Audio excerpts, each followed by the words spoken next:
What's going on? Welcome to the Marauder program. Today we're going to be telling you a story from work, blah, blah, blah, whatever. You guys know how this shit starts. Little Kia POV drive. I have the camera. In the last video, the camera was basically pointed towards the fucking heavens, and now I have it pointed so you guys can actually see how I'm operating this vehicle, so you guys can stare in awe at how effortless I make this 4-ton vehicle move across the road like it's made of fucking paper mache. I'm just so well equipped to drive automobiles. It's insane.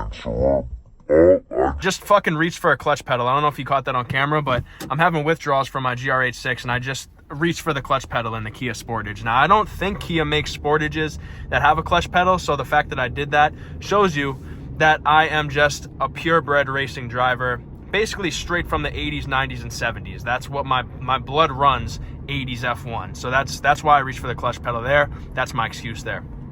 So yes, this is a better, you guys might even be fucking around and pointing too far down in this POV drive. It's like the opposite end of the spectrum. You guys can see all of my lower body, so you guys can stare in awe of my fucking teardrop quadriceps that are hanging off my fucking femurs.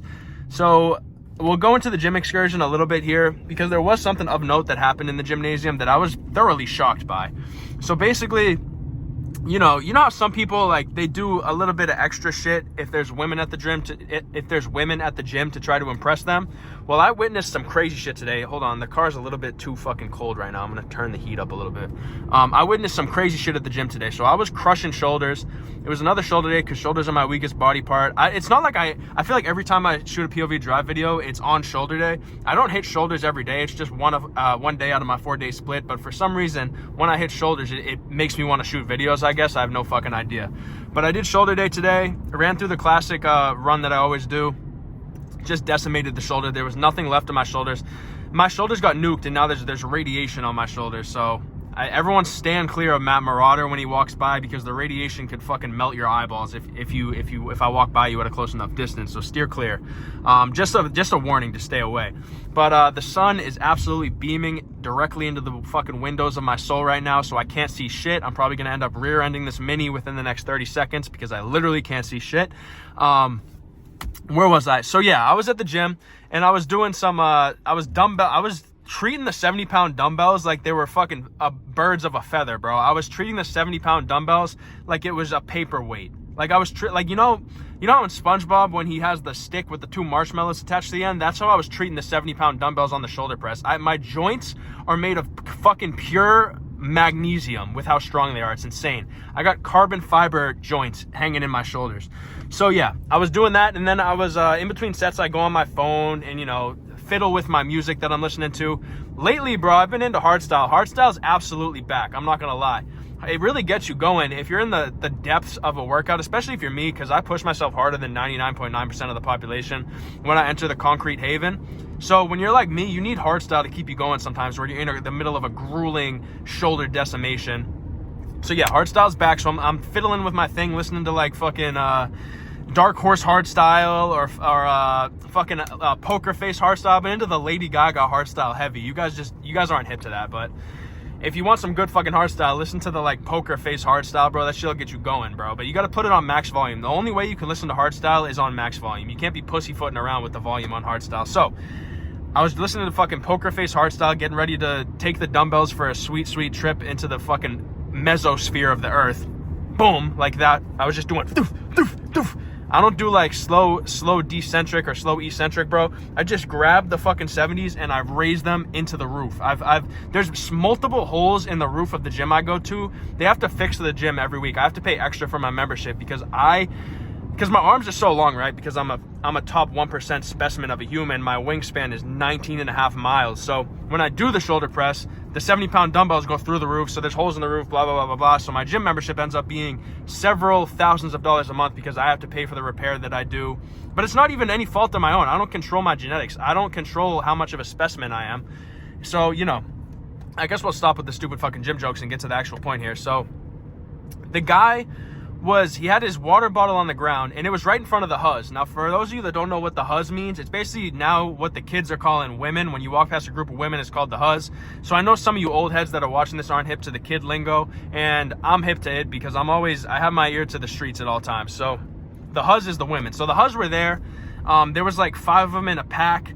And this guy had his water bottle on the ground. He just finished a set. He probably felt like the absolute man. And he started like soccer dribbling his water bottle right in front of them, like kicking it up with his feet like he was fucking Cristiano Messi. That's not the motherfucker's name. Lionel Ronaldo, whatever the fuck the big soccer players are called. I don't give a fuck, you know what I mean? But yeah, he was soccer dribbling the water bottle, and then it ended up like squirting on the ground slightly because the cap wasn't closed all the way. So he just ended up looking like an absolute fucking dickhead in front of the huz. So he embarrassed himself in front of the huz. It's absolutely, you should get thrown out of the gym for doing some shit like that in front of the huz. It's really, like, I don't like saying this, but you're going bankrupt in your aura department if you're dribbling the water in front of the huz like a soccer ball and it leaks all over the floor. Like, you might as well just not even show face in my gym again. And yes, I call it my gym because it is my gym. I fucking run that place. When I walk in, it gets silent. You can hear people whispering. Oh shit, MattMarauders here. Is he gonna, what weights is he gonna destroy today? That's what you hear when I walk into the gym. You hear, is that really his penis that he has out dragging on the floor? Because when I do go into the gym, my penis is dragging on the floor. It's not my fault. It's just because I have an abnormally large hog and I can't really keep it contained in my pants. So that's just the whispers that happen when I walk into the gym. Yeah, that was my gym excursion. And then I had one more story that I want to tell you. It was a little work story. Now, this happened about a year ago, and we're going to give this story a shot here. I've never really told this story to anyone. I've told like bits and pieces of it, but I'm going to try to fully construct it into an actual story here like I do in my videos. So basically, I work with this one guy named Derek, and I like to give, when I tell work stories, I like to give case studies of the people that I'm talking about. So this bus is just taking up basically 2 lanes, and I get it, he's a bus, but he almost just took the fucking Sportage off the road.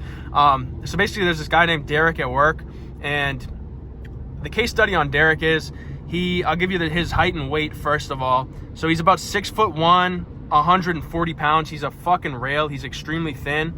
And he's he's like a true Boston head motherfucker. Like, he's diehard Red Sox fan, diehard Celtics fan, diehard Patriots fan, all the fucking Boston teams. He's got like a shamrock tattoo on his calf. He's got full tattoo sleeves all down his arms. He talks with a smoker's voice. You know, he looks like a crack fiend.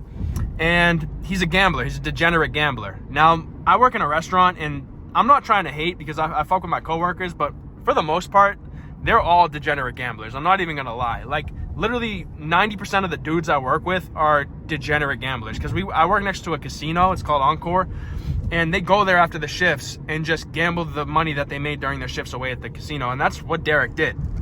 Now, this story happened whenever the last Kentucky Derby happened is when this story happens. Oh, also, one thing about Derek before I get into the story is he walks at a crazy angle. Like, he walks cock first. He's at a crazy lean, like he's an obtuse angle, like he's an obtuse angle with a brain and internal organs. It's insane. He'll walk into a room and his dick will get there 3 seconds before his face gets there, because he's like on a lean, and he walks with his arms in front of him too. Like, if you guys have ever seen that NBA YoungBoy stance that was popping off a while ago, it was like a meme because of how weird he stands. I'll put a picture of it up. That's basically how Derek stands. So he's a very, like, you don't want to confront Derek because he could beat your ass. He's one of those people that you got to be on your best behavior when you're around him, because you don't want to say the wrong thing and end up with 15 of your teeth dislodged from your fucking face, because that's what'll happen if you fuck with Derek. He'll beat the shit out of you. So, because 90% of the people at my work are degenerate gamblers, and the Kentucky Derby was happening, Derek, the head honcho of degenerate gambling, was like, why don't we all put $10 down? We put all the horses' names into a hat. We pick the names out of the hat on the piece of paper, and whoever's horse wins gets the pot of the $10. Now, already, I know that Derek is, like we've said 100 times, and it's getting old at this point, he is a degenerate gambler, and he is a fucking liar. He does embellish a lot, because he always says shit like, I went to the fucking casino last night, and I made fucking $5 million at the casino off one night, and the night before that, I made $12 million. It's like, bro, you make that much money at the casino, why the fuck are you still serving here? Like, he always says he, like, wins big. Like, he's always winning, apparently, even though he's fucking lying. And he'll even, like, do that with tips. Like, he'll be like, 1 year ago, he's like, he hates the restaurant now because it's under new management. He's like, 1 year ago, I would have been making so much fucking money right now, and now because of the management, I'm not making as much money. Like, he just blames the management for him not making money, and I can feel a coffin coming, so there's gonna be a cut here.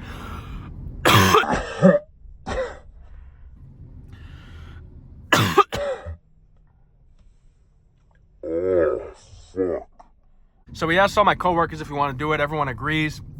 We put the names in the hat, and we all give him the $10. And in the back of my mind, I know that Derek's not a trustworthy individual, And I have the seed planted in the back of my mind that he's gonna fucking try to cheat this shit somehow so he gets the winning horse and wins the pot. And but $10, like, we're putting $10 on this horse, so it doesn't really fucking matter to me if I lose this $10, because as you guys know, I wipe my ass with $10. $10 is absolutely nothing to me. I own 35 penthouse apartments in the city of Boston, Massachusetts. $10 to me, I mean, I'll put that shit through the paper shredder. I don't give a fuck about $10. Money's falling out of my ass, theoretically and in real life. I have to buy pants, special order pants in with larger pockets so they can actually hold the wads of cash that I carry around with me 24/7. And I'll let you guys know I carry around wads of cash with me, and I'll let anyone know that. And who the fuck is going to stop me from doing that? No one's going to steal my money, because I'm a fucking martial arts specialist, and I'll beat the fuck out of anyone who tempts me. So yes, I walk around with hundreds of thousands of dollars on my person. No, you're not going to do anything about it. Yes, try. Yes, die. That's what's going to happen if you fuck with me. So $10 is nothing. So I give the $10. I pick the horse's name out. I don't remember what horse I had. Don't ask, because they all have weird fucking names, and this was about a year ago, whenever the last Kentucky Derby was. So we all put our names in the hat, and my horse was leading the race most of the time. Now, we were all fucking crowding around the TVs at the bar watching this race, while our fucking tables in the dining room were just waiting for us, and we weren't helping them. So we were leaving our tables up to dry because we had real fucking hard cash on this horse race. So my horse is in the lead for most of the race, and then at the very end it gasses out like an absolute fucking asshole. And guess whose horse wins? Now I'm going to give you an A, B, and C answer on this. So A, some random horse won of one of my random coworkers. B, the Kentucky Derby exploded and no horses won. Or C, Derek's horse won. Now I'm going to give you 3 seconds to guess these A, B, or C. 1, 2, 3. And I think you guys all know the fucking answer. Derek's horse won. So Derek, 100%. And we all fucking knew this was going to happen, to be honest. There was whispers that Derek was just rigging this shit so he could win, and he actually ended up winning. So he's a fucking scumbag. I don't know what he did or how he knew, because he picked out of the hat. He picked out of the hat. I don't know how the fuck he ended up getting the winning horse, but he's the one that set up the whole thing, and he's the one that got the winning horse. So some sort of tricky situation happened there. He's lucky I didn't beat the fuck out of him and take all the cash that he won. He's lucky I didn't do that, because I was in a good mood that day, and he's extremely lucky for that. But yeah, that was just some scumbag shit that Derek did. He walks at an obtuse angle. So yeah, just to sum it up, he's 6'2", 120 pounds. He walks like an obtuse angle. His dick enters the room 4 seconds before he does. He's a Boston motherfucker. He's a degenerate gambler. And he ended up finessing me and all my other coworkers out of $10 from the Kentucky Derby, doing some sort of cheating. I don't know what he did. Maybe he was just studying the horses or something, and he was like, I'm going to fucking go into work, and I'm going to know everything about these horses, and they're not going to know shit, and I'm going to win big here. I don't know what he was doing, but that was some scumbag shit. And after that, I couldn't fuck with Derek anymore. Even though he is hilarious because the shit he does in the workplace, he'll like talk shit to tables directly in front of him, and somehow they never hear him. It's crazy. He'll be walking away from a table and he'll be like, broke motherfuckers, and we'll all laugh and the table won't hear him. It's just craziness. But that's the whole Derek story. That's how I lost $10 to the Kentucky Derby, because someone fucking cheated, and his name was, it starts with D and ends with Eric. So yeah, that's that, and you guys can go fucking, I don't know, skip town. Go somewhere else. This video's over.